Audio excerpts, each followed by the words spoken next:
जय माता दी, जय मां ललितांबिका। कैसे हैं आप सभी? मैं उम्मीद करता हूं आप सभी स्वस्थ होंगे और आनंदित होंगे। भगवती जगदम्बा की कृपा आप और आपके संपूर्ण परिवार पर निरंतर बरस रही होगी। तो आज जो हम जानकारी लेके आए हैं वो बड़ी खास और बड़ी विचित्र जानकारी है। यदि आज की इस जानकारी को कोई समझ गया तो ये भूत प्रेत आदि जो बाधाएं व्यक्ति को परेशान करती हैं उनसे वो मुक्त हो सकता है हमेशा के लिए। तो वीडियो को ध्यान से देखना। और देखिए, मैं अपने लक्ष्य से भटकूं नहीं, क्योंकि मैं कई बार बताने कुछ आता हूँ और बताकर कुछ चला जाता हूँ, क्योंकि पहले से स्क्रिप्ट तैयार नहीं होती है। तो जो भी कुछ बोला जाता है वो जगदम्बा की कृपा से बोला जाता है। लेकिन आज मैंने कुछ पॉइंटों को नोट किया है जिससे कि मैं अपने लक्ष्य से नहीं भटकूं। तो वो पॉइंट क्या है? आत्मा हमारे शरीर या हमारे घर में कहाँ रहती है और किस प्रकार रहती है। दूसरा, शरीर और घर में रहने वाली आत्मा में क्या अंतर होता है? क्या ये एक ही प्रकार से कार्य करती हैं या इनका कार्य अलग होता है? इन अतृप्त आत्माओं को मुक्ति कैसे दिलाई जा सकती है या फिर कौन दिला सकता है? चौथा पॉइंट ये है कि भ्रमित भूत प्रेत क्या होते हैं। तो आज की वीडियो में ये जो चारों पॉइंट हैं इनको हम कवर करेंगे। इसके साथ ही और भी बहुत सारी आपको जानकारी प्राप्त होगी, क्योंकि किसी के कुछ बात समझ में आती है, किसी के कुछ बात समझ में आती है। तो मैं सभी प्रकार से इन टॉपिकों को कवर करने की कोशिश करूंगा। जो आज इस वीडियो को समझ गया वो स्वतः ही अपने घर पे रह के ठीक हो जाएगा। उसे कहीं भटकने की आवश्यकता नहीं पड़ेगी, क्योंकि गलत के साथ कभी कभी सही भी पिस जाता है।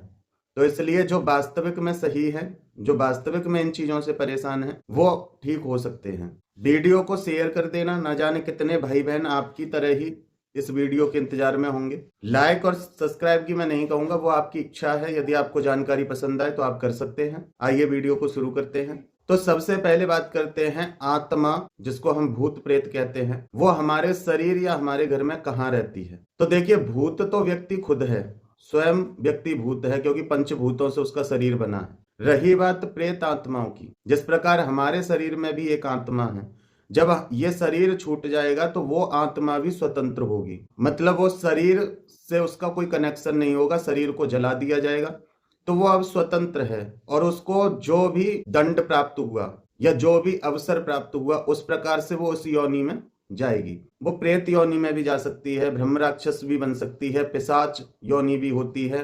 तो इस प्रकार से योनियां होती हैं। अगर उसके कर्म ठीक नहीं थे तो उसको इस प्रकार की योनियों में डाल दिया जाता है, और यदि उसके कर्म ठीक हैं तो उसको फिर से कोई शरीर प्राप्त हो जाता है, फिर से उसको कोई शरीर धारण कराया जा सकता है। तो इस प्रकार से ये क्रम चलता है। अब बात करते हैं कि जो लोग कहते हैं कि हमारे शरीर में आत्मा आ रही है, तो वो बिल्कुल असत्य है।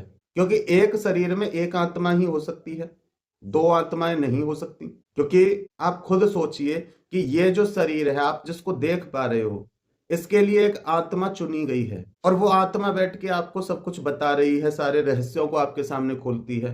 क्या उस आत्मा के होते हुए दूसरी आत्मा प्रवेश कर सकती है जो नकारात्मक हो? बिल्कुल नहीं कर सकती, क्योंकि ये जो आत्मा है इसको कहीं ना कहीं उस परम तत्व का ज्ञान है। अब इसको ये मत समझना कि ये अपनी तारीफ कर रहे हैं, मैं अपनी नहीं कर रहा। जो भी व्यक्ति अध्यात्म से जुड़े हैं, साधना पथ से जुड़े हैं, गुरु से दीक्षित हैं, या फिर जिनके अंदर आंतरिक ज्ञान है, चाहे वो ज्ञान कहीं से भी आया है, वो सही ज्ञान है जो अपना और दूसरे का भला करने वाला है, उस व्यक्ति के सामने नकारात्मक आत्मा की किस प्रकार से चल जाएगी? क्योंकि उसके पास वो ज्ञान है कि परम सत्ता के अलावा कोई नहीं। आत्मा शरीर को तब धारण कर सकती है जब जो पहले से आत्मा उसमें रह रही है वो उस शरीर का त्याग कर दे। तभी तो जब व्यक्ति मर जाता है तो उसके शव को अकेला नहीं छोड़ते हैं, उसको घेर के बैठे रहते हैं जब तक उसका अंतिम संस्कार नहीं हो जाता। तो उसमें आत्मा प्रवेश कर सकती है। इसको कहते हैं परकाया प्रवेश। जो आदि गुरु शंकराचार्य जी ने एक राजा के शरीर में अपनी आत्मा को प्रवेश कराया, तो ये हो सकता है। लेकिन एक आत्मा पहले से उस शरीर में रह रही है तो दूसरी आत्मा नहीं आ सकती। तो फिर लोग कैसे सवारी लेते हैं, लोग कैसे बोलते हैं कि मैं वो हूं, मैं फलाना व्यक्ति हूं, मैं ऐसे मरा था वैसे मरा था। फिर ऐसा क्यों बोलते हैं जब शरीर में नहीं आते? तो देखिए, आत्मा आपके साथ दो प्रकार से रह सकती है। या तो आपके घर में, और घर में भी वो ऐसे स्थानों पे रहेगी जहां पे उसको कोई समस्या ना हो, जैसे आपके बाथरूम में, आपकी रसोई में।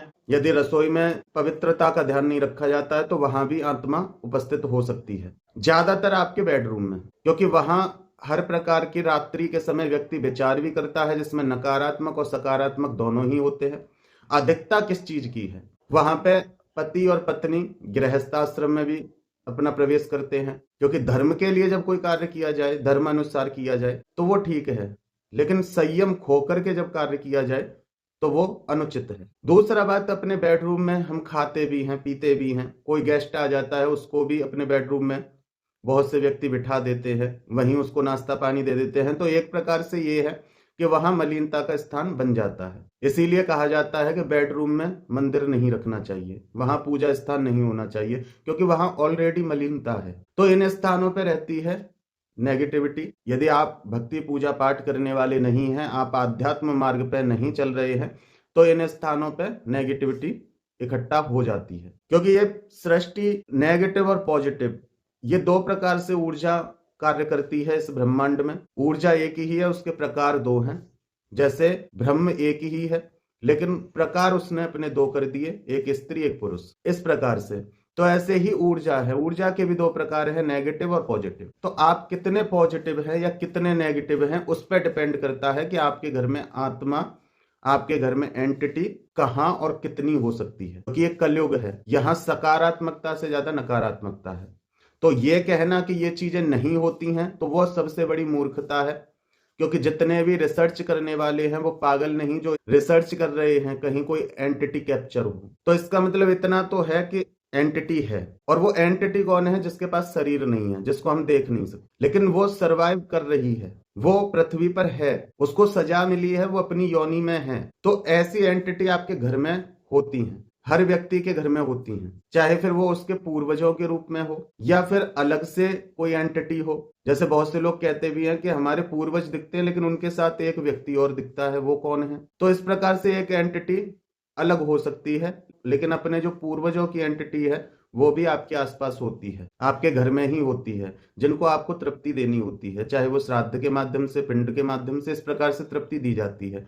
तो कहने का तात्पर्य मेरा इतना है कि जो आपके शरीर घर में रह रही है, एक तो वो एंटिटी है, वो आप कैसे महसूस करोगे? आपके काम बिगड़ जाएंगे, आपके घर का इलेक्ट्रॉनिक सामान अचानक से बिगड़ने लग जाता है, कहीं कुछ मूवमेंट होती दिखती है, आभास होता है कि कोई है, इस प्रकार से। तो ये जब आपके साथ हो रहा है तो समझो कि आपके घर में कोई ऐसी एंटिटी है जो ये हरकतें कर रही है। अब बात करते हैं शरीर की एंटिटी क्या है।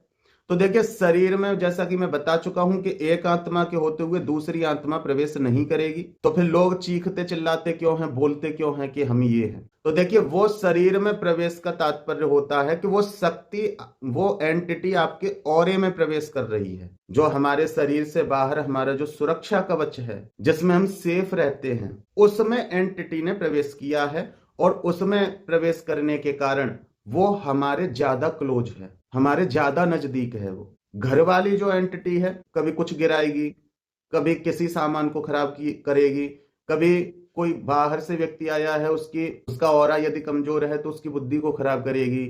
तो मतलब इस प्रकार से वो अपने खेल करती रहती है। कभी किसी सामान के गिरने की आवाज आएगी, कभी एकदम से पर्दे हिलने लग जाएंगे, तो वो ऐसी हरकतें करती है। लेकिन जो हमारे बिल्कुल करीब है, जो हमारे ऑरे से चिपक गई है, हमारे ऑरे के करीब आ गई है, वो हमारे माइंड को कंट्रोल करती है। वो एंटिटी हमारे माइंड से खेलती है। वो जो चाहेगी वो व्यक्ति बोलेगा, वो जो चाहेगी वही देखेगा, वो जो चाहेगी वही वो सुनेगा। मतलब एक तरह से वो इस प्रकार हावी होती है, ना कि वो शरीर में घुसती है। तो वो अलग ही व्यक्ति हो जाता है, वो साधारण व्यक्ति नहीं रहता। लेकिन जब तक व्यक्ति साधारण है, जब तक व्यक्ति सोच पा रहा है कि कहीं मेरे साथ कुछ गलत तो नहीं है, मुझे वो स्वप्न क्यों आया, जब तक व्यक्ति दो प्रकार से सोच रहा है, एक प्रकार से सामने वाले व्यक्ति के लिए सोच रहा है कि मैं इसको मार दूं, तो वो कंट्रोल कौन कर रहा है? वो आत्मा। एक तरह से सोच रहा है कि नहीं, मेरी इससे क्या दुश्मनी है, मैं क्यों मारूं, जो करेगा वो अपने कर्म है इसके। तो वो आत्मा है जो इस शरीर की है। तो जब तक ये दो प्रकार से विचारधारा चल रही है, तब तक व्यक्ति खुद को ठीक कर सकता है, तब तक अपने ऑरे को स्ट्रॉन्ग कर सकता है, तब तक कुछ रेमेडी करके वो ठीक हो सकता है। तो देखिए, जो शरीर में आत्माएं होती हैं, वो मैंने आपको बताया कि या तो बिल्कुल ही वो आत्मा ही कार्य करेगी, और या फिर दो प्रकार से विचारधारा चल रही है, तो समझो उसने आपके ऑरे में प्रवेश किया है, शरीर में नहीं। क्योंकि शरीर में प्रवेश करने के बाद आप सोच ही नहीं पाओगे कुछ, क्योंकि सब सोच, चलना फिरना, खाना पीना, रहना, सब कुछ फिर उसकी इच्छा से होगा। फिर तुम्हारा कुछ है ही नहीं, तुम्हारा तो बस शरीर है, आत्मा तो गई। तो फिर वहां तो सोचने विचारने की कोई क्षमता ही नहीं रहती। और प्रेत कभी ये सर्च नहीं करेगा कहीं कि प्रेत को कैसे काटना, ये बात ध्यान रखना।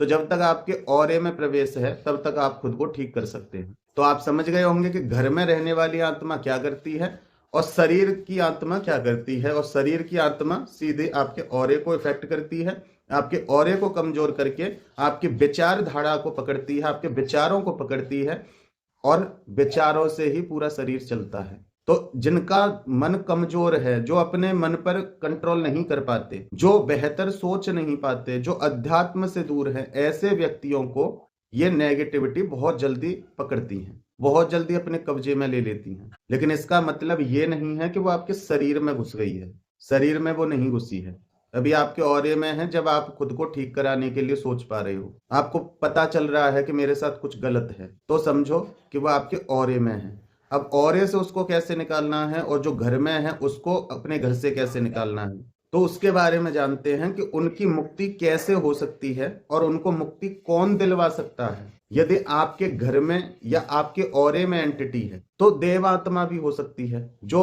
पहले व्यक्ति बहुत गलत था लेकिन आज वो व्यक्ति धर्म के कार्य कर रहा है, तो समझो किसी अच्छी आत्मा ने, जो उसकी इच्छा अधूरी रह गई थी, वो अपनी इच्छा की पूर्ति करने के लिए उस शरीर को कुछ समय के लिए ग्रसित किया है, कुछ समय के लिए उस शरीर का सहारा लिया। जब उसका कार्य हो जाएगा वो अपने आप उस शरीर को छोड़ के चली जाएगी, क्योंकि उसकी वो इच्छा पूरी होगी तो उसकी मुक्ति हो जाएगी। और जो नेगेटिव आत्माएं होती हैं, जिनमें तामसिक प्रवृत्ति ज्यादा होती है, क्योंकि तमस्व ही विनाशकारी संहार का रूप होता है, तो उसके अंदर तमस्व बहुत है, अग्नि तत्व बहुत है, तो वो शरीर को ही अपना सब कुछ मानने लग जाता है, वो अपनी मुक्ति नहीं सोचता।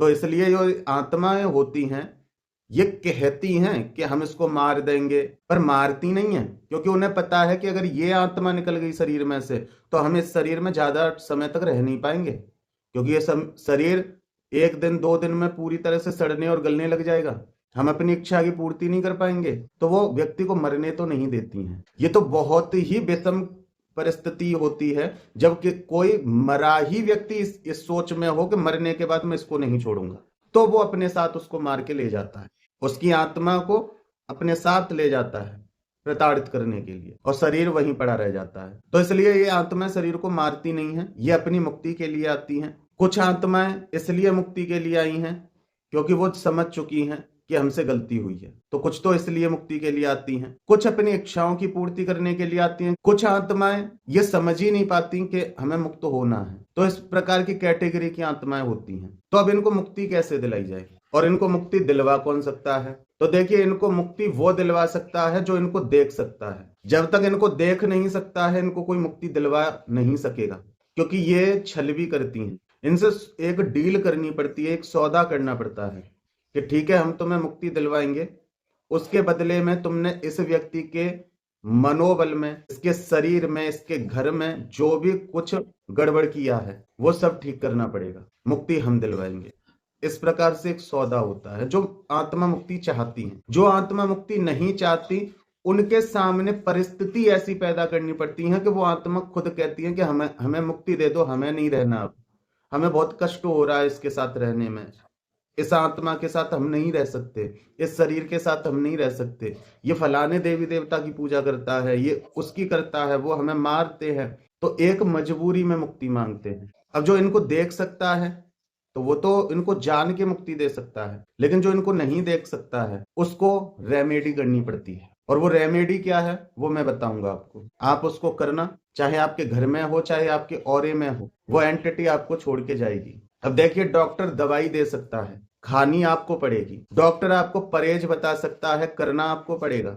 अगर कोई ये सोचे कि नहीं हम डॉक्टर को फीस दे देंगे, वो टाइम पे आके हमें दवाई खिला जाए, टाइम पे आके हमारे परहेज करवा जाए, तो ऐसा नहीं हो सकता, क्योंकि वो डॉक्टर केवल तुम्हारे लिए डॉक्टर नहीं है, उसके और भी बहुत सारे कार्य हैं। उसको और भी पेशेंट को देखना है, उसको और भी पेशेंट की बीमारी के हिसाब से दवाइयां लिखनी है, केवल आपके लिए नहीं है। वो डॉक्टर ने आपको दवाई दे दी, अब समय पे आप उसको खाते रहेंगे, परहेज करते रहेंगे तो आप ठीक होते रहेंगे।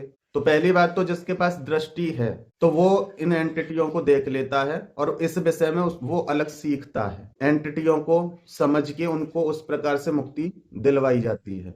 लेकिन 10% लोग हैं ऐसे, 90% नहीं है। तो इसलिए किसी के झांसे में मत फंसना। और नहीं तो सबसे अच्छा है कि आप खुद करो। आपको दवाई दे दी, अब खा तो लो टाइम से, इतना तो अपने लिए कर सकते हो। तो दवाई मैं दे सकता हूँ, खानी आपको पड़ेगी। कमेंट में कोई ये मत कहना भैया आप कर दो हमारे लिए, मैं नहीं करूंगा। आपकी एंटिटी है, आप उसको मुक्ति दिला रहे हो, वह आपको परेशान ज्यादा नहीं करेगी। लेकिन यदि कोई दूसरा उसमें हस्तक्षेप करता है, समस्या मरीज को भी होती है और समस्या डॉक्टर को भी होती है। और मरीज यदि खुद अपना डॉक्टर के अनुसार कार्य कर ले तो इतना उसको भी समस्या नहीं होती और इतना डॉक्टर को भी परेशानी नहीं होती। बल्कि होता यह है कि मरीज अपनी दवाई को समय समय पर खाने पे कुछ जान ही सकता है, कुछ समझ ही सकता है, जिससे कि वो कल को घर में कोई और बीमार होगा तो उसको भी बताएगा कि ये दवाई तुम्हें ऐसे खानी पड़ेगी, मैंने तो अपनी दवाइयां ऐसे टाइम से ली थी। तो कुछ ना कुछ सीखने को ही मिल जाएगा और ठीक तो हो ही जाता है व्यक्ति। यदि आपके ऑरे से आत्मा नहीं जुड़ी है, केवल आपके घर में आपको महसूस होती है, तो वो हवन करने से चली जाती है। चाहे वो चली जाए, चाहे वो मुक्त हो जाए, आप तो उसको ऑफर दे रहे हो कि इस हवन में कूद जाओ और अपनी सफाई कर लो, अपनी शुद्धि कर लो और मुक्त हो जाओ। आप उसको एक ऑफर दे रहे हो। मैंने कई वीडियो में अपनी में पहले भी हवन बताए हैं आपको, लेकिन आज मैं फिर से बता रहा हूं। आप रेगुलर हवन करो, कम से कम 41 दिन लगातार हवन करो एक ही टाइम पे। सुबह सुबह पूजा के टाइम पे आप हवन करो। अब हवन कोई पूछे कि किससे करना है, कैसे करना है, कुछ नहीं करना। गुरु गणपति की आहुति देने के बाद आप हनुमान चालीसा से हवन कीजिए। पूरी एक हनुमान चालीसा का हवन कर लो, 3 हनुमान चालीसा का कर लो, 5 हनुमान चालीसा का कर लो, लेकिन जैसा पहले दिन से प्रारंभ करो वैसा ही अंत तक करना है। दुर्गा चालीसा से हवन कर लो, अपने इष्ट का कोई मंत्र है उससे हवन कर लो। हवन के लिए साधारण सी सामग्री है, तिल ले लीजिए, काले सफेद तिल ले लीजिए, चंदन चूरा आता है बाजार से वो ले लीजिए, थोड़े से उसमें अक्षत मिला लीजिए जो खंडित ना हो, साबुत, उसमें गुड़ मिला लीजिए। हनुमान जी का हवन कर रहे हैं तो उसमें जो बेसन के लड्डू होते हैं वो मिक्स कर लीजिए और उसमें घी, गाय के घी का हवन कीजिए। विज्ञान भी ये मानता है कि हवन करने से ऐसे सूक्ष्म कण उत्पन्न होते हैं, ऐसे सूक्ष्म तत्व उत्पन्न होते हैं जिससे कि आसपास में जो भारीपन है, जो नकारात्मक कण हैं, वो नष्ट होते हैं। हवन से ऑक्सीजन उत्पन्न होती है, एक पॉजिटिविटी उत्पन्न होती है। इतना विज्ञान भी मान चुका है, क्योंकि विज्ञान और सनातन अलग है नहीं। बस ये है कि विज्ञान अभी खोज रहा है जो पहले ही ऋषि मुनि लिख चुके हैं। वो मतलब अपनी संतुष्टि कर रहा है और कुछ नहीं। वो एक जिज्ञासु है, वैज्ञानिक एक जिज्ञासु है, जिसको वो देखते हैं उसको मान लेते हैं। सीधी सी बात है। हर चीज को वो इसलिए नहीं मानते क्योंकि अभी उनका सामना नहीं हुआ। जो जो उनकी रिसर्च में आती जा रही हैं चीज, उनको वो मानते जा रहे हैं। और ये चीजें हमारे ऋषि मुनि पहले ही बहुत समय पहले लिख चुके हैं। तो हवन करो 41 दिन लगातार, क्योंकि एक दिन कर लिया, 2 दिन नहीं किया, ऐसे करने से वो नेगेटिविटी जिस टाइम आप हवन कर रहे हैं वो घर से बाहर चली जाएगी, उसके बाद वो फिर एंटर हो जाएगी। लेकिन जब आप लगातार करते रहते हैं, वो एक चक्र बनाते रहते हैं, उसको एक्टिव करते रहते हैं, तो वो आत्मा आपके घर से तो क्या, आपके घर के औरे से भी बाहर चली जाती है, वो फिर नहीं आएगी। और यदि उसको मुक्ति चाहिए तो वो उसी हवन कुंड में कूद कूद के अपनी शुद्धि कर लेंगी, मुक्ति कर लेंगी, वो चली जाएंगी। तो पहली बात तो हवन।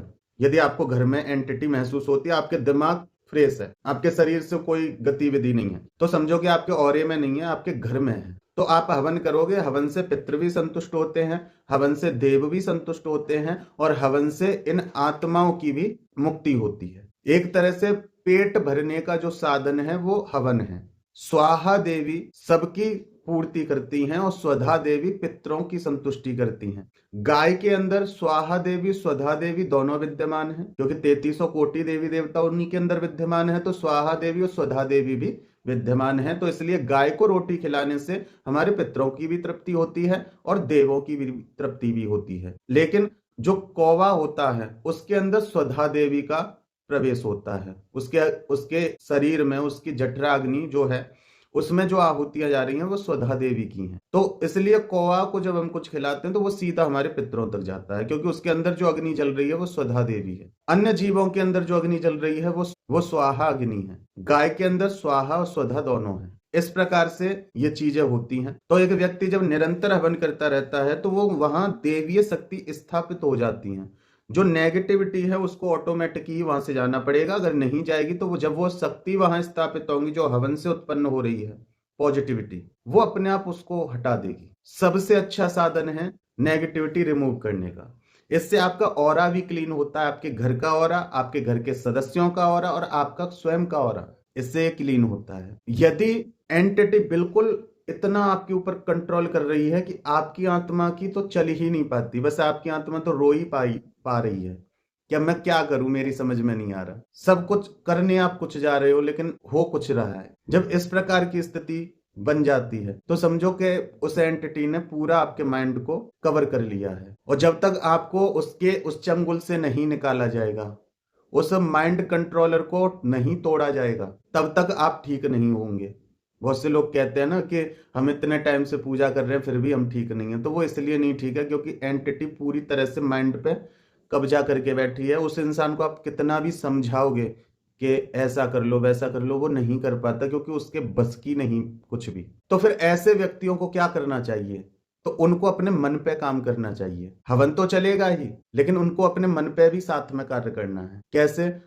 थोड़ा बहुत मेडिटेशन करना है। मेडिटेशन का मतलब आपको किसी पर ध्यान नहीं लगाना है, आपको बस शांत होकर बैठना है। इससे आपके दिमाग को थोड़ा सुकून मिलता है। दूसरी बात, मंत्र जाप, क्योंकि मंत्र ही मन का त्राण करता है। मन के अंदर वो शक्ति उत्पन्न करता है मंत्र कि व्यक्ति एक ब्रह्मांड को रचने तक का विवेक जागृत कर लेता है, कई रहस्यों को जान जाता है, परमात्मा से एकाकार तक हो जाता है यदि उसका मन उस दिशा में सही कार्य करे। और ये चीजें हमारे मन को डिस्टर्ब कर देती हैं, जिस कारण से हम पॉजिटिव तो सोच ही नहीं पाते।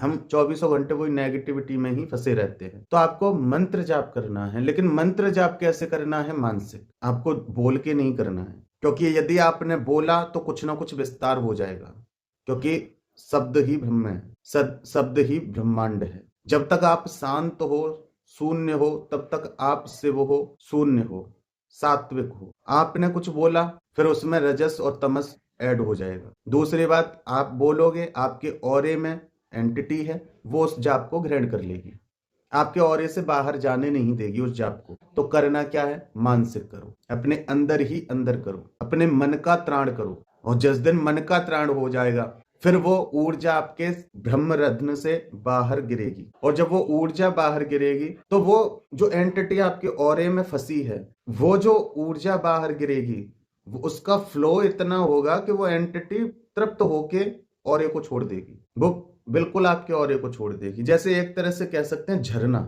अब जैसे आप मंत्र बोल रहे हो, कोई भी आप मंत्र बोल रहे हो और वो यूं करके बैठी है नेगेटिविटी आपके ऑरे में, आप बोल रहे हो, ग्रहण कर लिया, फिर आपने बोला, फिर ग्रहण कर लिया, उसकी ऊर्जा को साथ के साथ वो ग्रहण करती जा रही है, बाहर जा ही नहीं रही। आप सोच रहे हो भगवान सुन नहीं रहा, भगवान तो सुने तब जब वो आपके ऑरे से बाहर कुछ जाए। लेकिन जब आप मानसिक करते हो, आप अंदर से पॉजिटिव हो जाते हो पूरी तरह से, और जब आपके बाहर वो ऊर्जा गिरती है तो वो एक नलके की तरह नहीं, वो एक झरने की तरह गिरती है, जिससे कि यदि वो थोड़ी बहुत ऊर्जा पी भी लेगी उसमें से, फिर भी आपके पास इतनी ऊर्जा होती है कि उसको बेचैनी होगी आपके ऑरे में, वो घबराएगी, वो अपने आप निकल के भागेगी। इसीलिए मानसिक जप करो।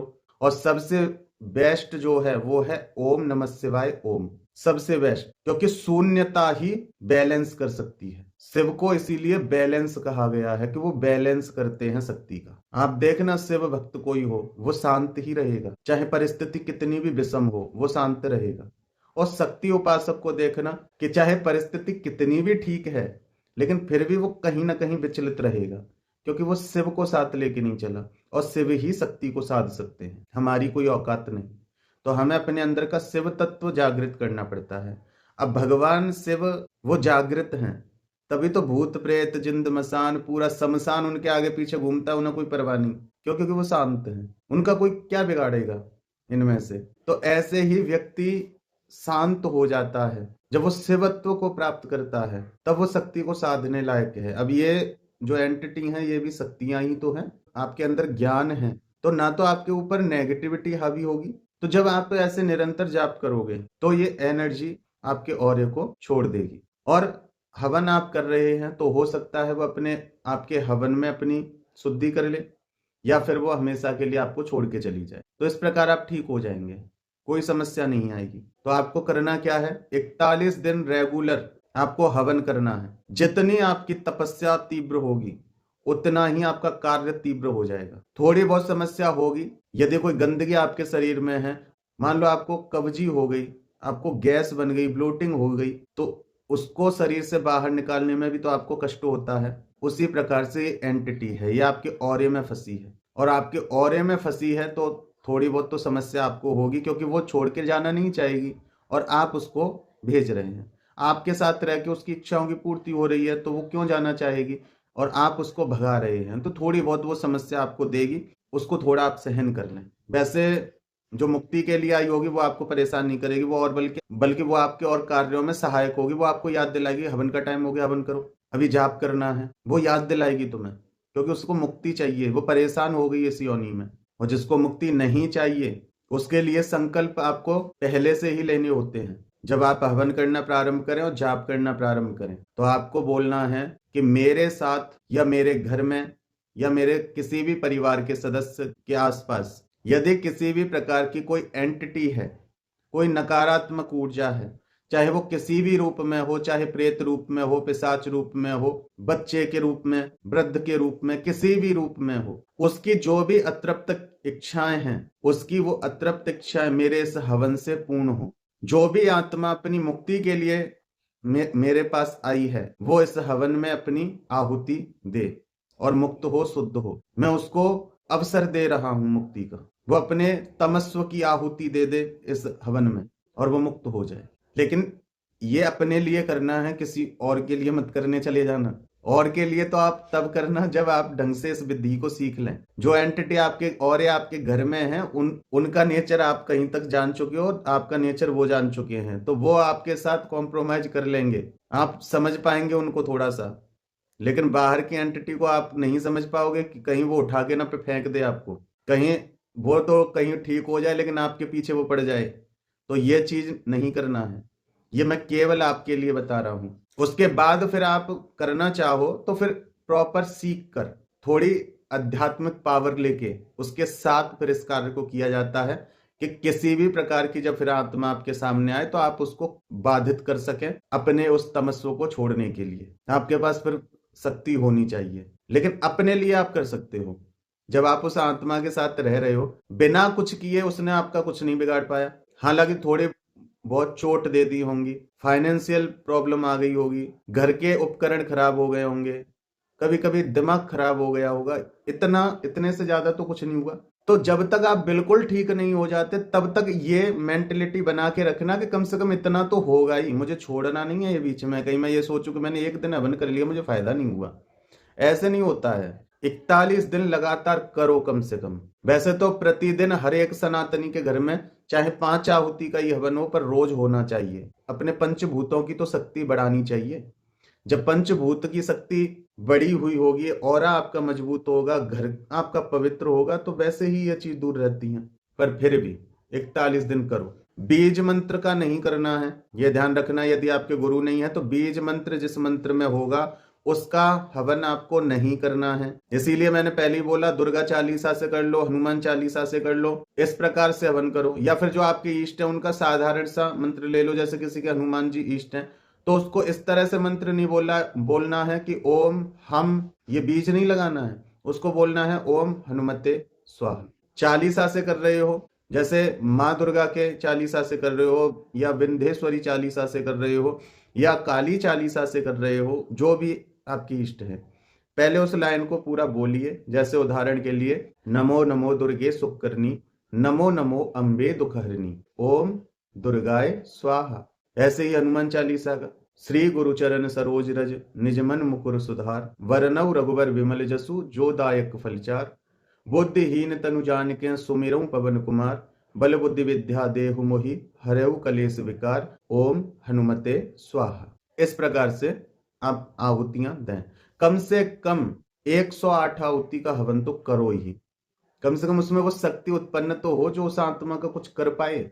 और रोज शाम के समय आपको मानसिक जाप करना है ओम नमः शिवाय ओम का। हाथ में कपूर, लौंग और एक इलायची रखिए, दोनों हाथों में इस प्रकार रखिए, मुट्ठी बंद कीजिए, नेत्र बंद करके आपके मन में ही चलना चाहिए।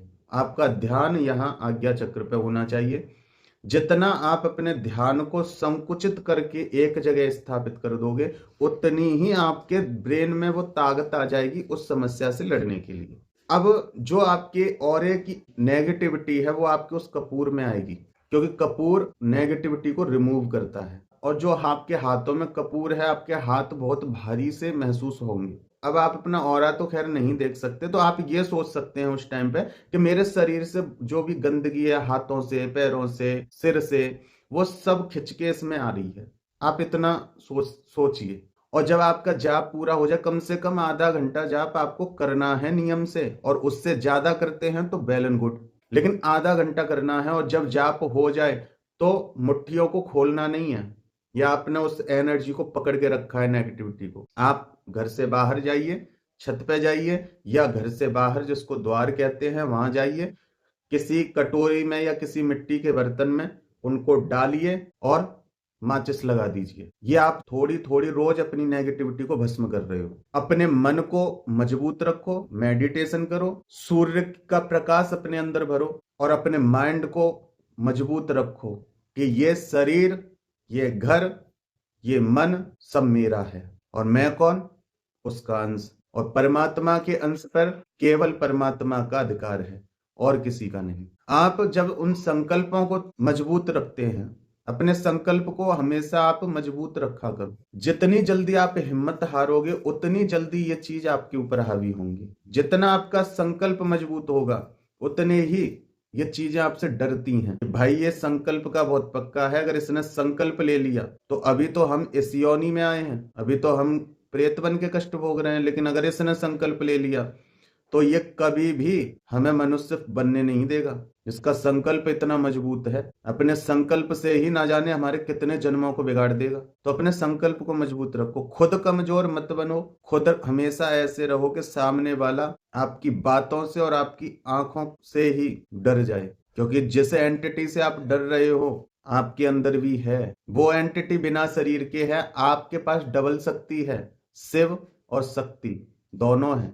उसके पास केवल शक्ति है, स्थिरता नहीं है, वो एक जगह स्थिर नहीं हो सकती, लेकिन आपके पास स्थिरता है। आप अपनी शक्ति का सही उपयोग कर सकते हैं, और अपनी शक्ति, अपनी मानसिक शक्ति से उस शक्ति को प्रताड़ित भी कर सकते हैं, और वो शक्ति खुद आपसे परेशान हो जाती है। खुद वो चाहती है कि मैं नहीं रह पाऊंगी इसके साथ, मैं फंस गई यहाँ के, मैं इसके औरे में फंस गई। तो उसको एक मौका दिया जाता है। क्या पता आप भगवान की पूजा कर रहे हैं, क्या पता आपकी भक्ति श्रेष्ठ है, आपकी उस भक्ति के कारण वो परेशान हो, उसको एक मौका चाहिए अपनी मुक्ति के लिए। इसलिए कह रहा हूं हवन करो। बहुत सी आत्माएं तो इतनी परेशान हो गई होंगी कि 1 2 4 दिन में ही आपको बहुत हल्का महसूस होगा, क्योंकि जैसे ही आप हवन करना प्रारंभ करोगे संकल्प को लेके कि मैं इसलिए ये हवन कर रहा हूं, तो बहुत सी आत्माएं तो 2 4 दिन में ही उसमें चली जाएंगी, आहुति दे देंगी अपनी।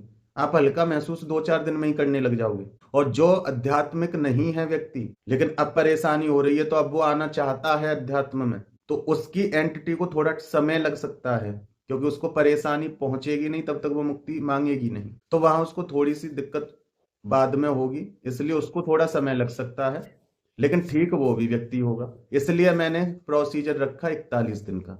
41 दिन जब लगातार आप कोई कार्य करते रहते हैं, तो उसकी इतनी ऊर्जा प्रकट हो जाती है कि जो आपका संकल्प आपने लिया है उसकी पूर्ति हो जाती है। इसलिए अपने संकल्प को मजबूत रखना। यह समझ लेना कि हम युद्ध में कूद रहे हैं, आज से हम इस युद्ध में कूद रहे हैं। रोज हम हवन करेंगे, सुबह अपने संकल्प को मजबूत रखेंगे, जितना होगा उतना पॉजिटिव सोचेंगे, और जितना होगा उतना हम शांत रहेंगे। और रोज हम शाम को कम से कम आधा घंटा मानसिक जाप करेंगे, हाथ में कपूर, 2 लौंग, एक इलायची लेके, और जाप के बाद हम उसको जला देंगे। रोज हम उस एंटिटी को खुद से दूर करेंगे, रोज हम हल्के होते जाएंगे, रोज हम ठीक होते जाएंगे, रोज हमारा घर पवित्र होता जाएगा। आप ये करके तो देखो। अब बात करते हैं भ्रमित भूत प्रेतों की। तो देखिए बहुत से लोग जो होते हैं वो भ्रमित होते हैं, ना तो उन पर कोई भूत प्रेत होता है ना कुछ होता है, वो केवल भ्रम में जी रहे हैं। उन्होंने कहीं से कुछ देखा, फिर अपने साथ हो रही कुछ घटनाओं को जोड़ा, उनमें संबंध अपने आप स्थापित करवा दिया, अब वो कर रहे हैं बस जो भी है, मतलब वो खुद भ्रम में है एक तरह से। तो ऐसे लोगों का क्या होगा? ऐसे लोग ठीक नहीं होंगे क्या? बिल्कुल होंगे, बिल्कुल होंगे। वैसे तो व्यक्ति बिल्कुल ठीक ही अपने आप हो जाएगा, उसमें उसको ज्यादा कुछ करने की भी जरूरत नहीं है, बस अपने माइंड को एक जगह स्थित कर ले, एक जगह वो अपने दिमाग को रोक ले, अपने दिमाग में नेगेटिव विचारों से ज्यादा पॉजिटिविटी ले आए, तो वो वैसे ही ठीक है। लेकिन थोड़ा बहुत क्यों बताया जाता है? देखिए जो मैंने बताया वो तो करना पड़ेगा, सीधी सी बात है। लेकिन जो थोड़ा बहुत लोग बताते हैं ना कि नींबू करके काटने हैं, या फिर कोई और रेमेडी बताते हैं, क्लींजिंग बताते हैं, जो मतलब ऐसी चीजें बताते हैं, वो किस लिए बताया जा रहा है? जो वास्तव में नेगेटिविटी से परेशान है और बताने वाला सही है, तो वो उसको हवन और मंत्र जाप ही बताएगा, साधना ही बताएगा। ठीक है, इतना क्लियर। अब जो भ्रमित हैं उनको सामने वाला बताने वाला ठीक है, तो वो उनको कुछ रेमेडियां बताएगा। क्यों बताएगा? क्योंकि उनके माइंड में ये चीज सेट है। अगर वो स्पष्ट कह देगा कि तुम्हारे ऊपर कुछ नहीं है, तुम ठीक हो, वो व्यक्ति नहीं मानेगा, क्योंकि उसके दिमाग में वो चीजें है, और दिमाग पे ही तो नेगेटिविटी कंट्रोल करती है। अब यहाँ बिना नेगेटिविटी होने के बावजूद एक एंटिटी खुद बनाई गई है, तो उसको भी फिर उसी तरह से रिमूव करना पड़ता है, क्योंकि वो एंटिटी तो अपनी मुक्ति के लिए आई है या अपनी इच्छा के लिए आई है, लेकिन जो एक भ्रमित व्यक्ति के अंदर एंटिटी है वो उसके भ्रम के कारण है, वो उसने खुद उसको उत्पन्न किया है। जैसे चंद्रमुखी मूवी देखी होगी, उसमें कुछ ऐसा था नहीं, लेकिन जो औरत उस घर में आई थी जिसके ऊपर चंद्रमुखी का जो कब्जा दिखाया गया है उसमें, तो उसने उसी की तरह खड़ा होना सीखा, उसी की तरह नृत्य करना सीखा, उसी की तरह सब कुछ सीखा, तो धीरे धीरे वो उसी माहौल में ढल गई, वो खुद चंद्रमुखी बन गई, जबकि चंद्रमुखी जैसा कुछ था नहीं। ठीक है, तो इसी प्रकार से भ्रमित व्यक्तियों के साथ होता है। वो अपने दिमाग में बिठा लेते हैं, अच्छा उसके साथ ऐसा हुआ तो ऐसा तो हमारे साथ भी हो रहा है, कहीं हमारे साथ भी तो कुछ नहीं है, मतलब इस प्रकार से वो अपने आप बनाते हैं, एक रचना रचते हैं। अब वो उस एक चक्रव्यूह में फंसे हैं जो उन्होंने खुद बुना है। अगर वो उस चक्रव्यूह में से ऐसे निकलते हैं कि अब हम ठीक हो गए, तो भी ठीक नहीं है, क्योंकि चार व्यक्तियों कहेंगे बिना इलाज के कैसे ठीक हो गए। और ऐसा भी हर कोई नहीं सोच पाता है, क्योंकि बहुत से लोग तो उसी भ्रम में ही खुद को खुश रखते हैं, उनकी इच्छा पूरी होती रहती है। ठीक है, तो खुद कुछ तो बाहर नहीं आते, लेकिन कुछ लोग थोड़ा बहुत समझ जाते हैं कि इन चीजों में कुछ नहीं रखा, मैं अपने परिवार को देखूं, अपने घर को देखूं, इन चीजों में क्या है, थोड़ी बहुत तो समस्याएं चलती हैं, इसका मतलब ये थोड़ी है कि नेगेटिविटी है। अगर है तो मैं अपनी पूजा पाठ से थोड़ा बहुत ठीक कर सकता हूँ। तो जो मतलब ऐसी स्थिति जिसके माइंड में आ जाती है, तो ये भगवान की कृपा से ही संभव होता है। लेकिन बहुत से लोगों के नहीं आती हैं, तो उनके साथ थोड़ा सा ड्रामा करना पड़ता है, उनको रेमेडियां बता के कि ये चीज यहाँ चौराहे पे रख देना, इससे ये हो जाएगा, इससे मतलब उनके माइंड को एक तरह से डाइवर्ट किया जाता है।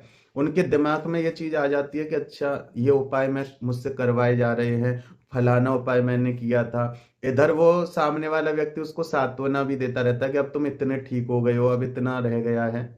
इस प्रकार से फिर वो व्यक्ति धीरे धीरे उन चीज से बाहर निकल आता है, और कल को कोई उनसे पूछे तो वो बता सकता है कि फलाने गुरुजी या फलाने व्यक्ति ने मुझे ठीक किया। ये केस थोड़ा ज्यादा पेचीदा हो जाता है, क्योंकि यहाँ ना तो एंटिटी है कोई, और ना ही व्यक्ति अपने पूरे होशावास में है, तो यहाँ वो बीच में फंसा है असमंजस में। तो ऐसे लोगों का फायदा कभी कभी गलत लोग उठा जाते हैं, जबकि ये लोग मासूम हैं, बस इन्होंने थोड़ी ज्ञान की इनमें कमी रह गई, थोड़ी समझ की कमी रह गई, जिस कारण से ये खुद को नेगेटिव समझ बैठे। ठीक है, तो ऐसे लोगों का पैसा भी व्यर्थ में बहुत खर्च होता है। जो जैसा बता दे वो वैसा ही करने के लिए तत्पर हो जाते हैं, क्योंकि उनके माइंड में जो भूत बैठा है, जो प्रेत बैठा है, वो कुछ पैसा उनका खर्च करवाएगा, दो चार रेमेडी उनके हाथ से खुद करवाएगा, और भी कुछ सांत्वनाएं, कुछ दर्शन, इस प्रकार से जब उसके मन में वो संतुष्टि आ जाएगी कि अब मैंने सब कुछ कर लिया, जो जो यहाँ की विधियां थी वो सब मैंने कर ली, इसका मतलब मैं ठीक हूँ। इधर वो सामने वाला व्यक्ति भी कह देगा अब तो तुम ठीक हो, अब क्या है तुम्हारे, अब कुछ नहीं है, बस तुम ऐसे अपना ये करो या फिर मुझसे दीक्षा ले लो, मतलब इस प्रकार से वो फंस जाते हैं। ऐसा नहीं करना चाहिए। किसको नहीं करना चाहिए? उन लोगों की कह रहा हूं कि यदि कोई ऐसी भ्रमित की अवस्था में आपके पास आता है तो आप उसको स्पष्ट बताओ कि देखो आपके जीवन में कुछ भी ऐसा नहीं है, बस आप थोड़े मेंटली डिस्टर्ब हो, अपने दिमाग को साधो। और उनको फिर भी नहीं समझ में आए तो उनको ये चीज समझाओ कि देखो ये चीजें ऐसे नहीं होती हैं, इन चीजों के तरीके अलग हैं और इनको करने का अलग एक हिसाब होता है, ऐसे ही हर किसी पे ये चीज नहीं की जाती हैं। ठीक है? और जो एंटिटी आपसे कनेक्ट है, चाहे आपके कर्मों के अनुसार है, चाहे किसी आपकी गलती के कारण वो आपसे कनेक्ट हुई है, या आपके घर में कोई पितृ है जो अतृप्त है तो वो भी आपके ही घर में रहता है, तो उसको हम तृप्ति ऐसे दिला सकते हैं कि हम रोज प्रतिदिन घर में हवन कर रहे हैं, उससे वहां एक पॉजिटिविटी उत्पन्न हो रही है। वो पॉजिटिविटी जितनी तीव्र होती जाएगी उतनी वो अतृप्त आत्माओं की मुक्ति करती जाएगी। दूसरा, मंत्र से मन का त्राण हो जाता है, मन मजबूत आपका हो जाता है, मन में आपका पॉजिटिव हो जाता है, मन से ही सारी गतिविधि चलती है। यदि आपका मन एकाग्र हो जाए तो परम तत्व की प्राप्ति कर लेता है। तो इस प्रकार से जब हम किसी को समझाएंगे, अगर वो समझने योग्य है तो वो व्यक्ति हमेशा के लिए ठीक हो जाएगा। और जब हम उसको नहीं समझा पा रहे हैं और हमें लग रहा है ये व्यक्ति इतनी गहराई की बात नहीं समझेगा, तो फिर उसको दो चार रेमेडी बता दी जाती हैं। चार लोग ऐसे होते हैं जो ये भी कह देते हैं कि ये बहुत सच्चा दरबार है, यहाँ हम पहले बहुत परेशान थे, जब से हम यहाँ आने लगे हम ठीक हो गए। तो एक चीज वो उसके माइंड में बैठती है कि इसका मतलब मैं भी ठीक हो जाऊंगा। तो ये भ्रमित व्यक्तियों के लिए बता रहा हूं, लेकिन जिनको वास्तव में एंटिटी है, चाहे घर में चाहे उनके औरे में, तो वो मंत्र जाप और हवन से बिल्कुल ठीक हो सकती है। तो आप प्रतिदिन हवन करो, शाम को जाप करो मानसिक, आप 41 दिन में कंप्लीटली ठीक हो जाएंगे। दूसरी बात, अपने संकल्प को मजबूत रखना। संकल्प में आपको यही बोलना है कि मैं अपनी इस समस्या के लिए प्रभु आपके लिए ये कर रहा हूं, और ये संकल्प भी आपका मानसिक ही होगा। ठीक है? मन से ही लेना है, सब कुछ मन से ही चलेगा। जो हवन है उसमें स्वाहा आपको तेज बोलना है, बाकी का मंत्र मन में, सब मन से चलेगा इसमें, क्योंकि आपके ऑरे में वो एंटिटी है, आपके घर में वो एंटिटी है। तो इसलिए जोर से नहीं, मन से। तो आप 41 दिन में पूरी तरह से ठीक हो जाते हैं। और जो भ्रमित व्यक्ति हैं उनको जब तक उनके हाथों से दो चार कर्म नहीं करवाए जाएंगे, टोने टोटके नहीं करवाए जाएंगे, वो तब तक खुद को ठीक मानेंगे नहीं। और जिनको वास्तविक में समस्या है वो इस काम को करो, वो ठीक हो जाएंगे। अब कोई कहे कि तंत्र से भेजी हुई आत्मा, तो देखिए पहली बात तो किसी के पास टाइम नहीं है इतना कि कोई आप पे कुछ करने के लिए तंत्र सीखे।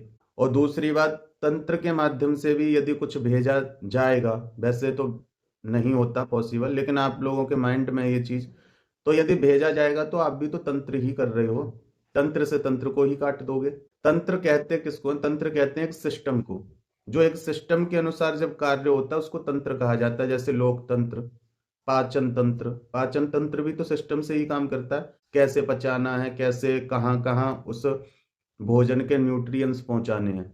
तो एक जो सिस्टम के रूप में कार्य करे वो तंत्र कहलाता है। तो आप जब सिस्टम कर रहे हो, हवन कर रहे हो, मंत्र जाप कर रहे हो, तो आप भी एक सिस्टम से चल रहे हो, संकल्प लेके चल रहे हो, तो वो तंत्र ही है।